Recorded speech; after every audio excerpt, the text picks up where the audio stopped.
Matthew Dorsey, Senior Regional Engineer with Geopier, and welcome to Beneath the Bill. Big distribution centers are going up everywhere and fast. With e-commerce booming and supply chain shifting, global demand for warehouse spaces keep climbing and climbing. In just one recent year, over 1 billion square feet of new logistics facilities were added worldwide. We know how this plays out for contractors and engineers. It means tighter deadlines, massive structures, and trickier builds. Distribution centers are often built on sites with less than ideal soil conditions due to factors like land availability and cost. This makes proper ground improvement and geotechnical solutions critical to ensuring long-term stability and performance. When one of the world's largest retailers needed to build a 1 million square foot distribution center near Little Rock, they hit a snag contractors know all too well. The soils weren't up to the task. The site had loose sands, silts, and clays right in the middle of the New Madrid seismic zone. Concern for the project? Settlement.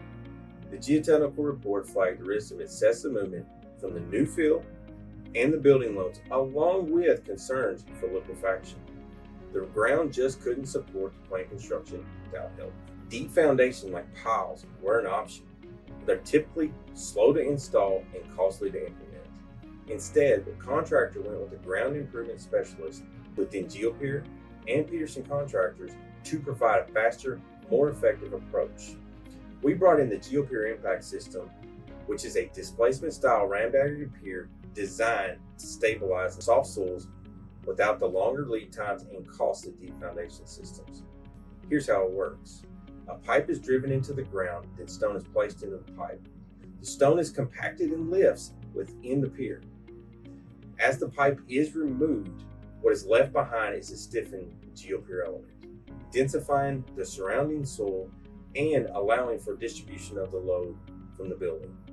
This system works well in collapsing soil and caving ground, like they had here. A staggering 12,000 piers were installed, and despite heavy rains, the installation was finished in 53 days, nearly a week ahead of the project's critical path set for ground improvement. The contractor, one of the largest in the warehouse construction field, was thrilled to be ahead of schedule coming out of the ground. Sometimes the ground won't give you what you need, but the right solution can. If you want to see how Geopier's ram-baggered pier solutions can help you with your next project, check out geopier.com for more information.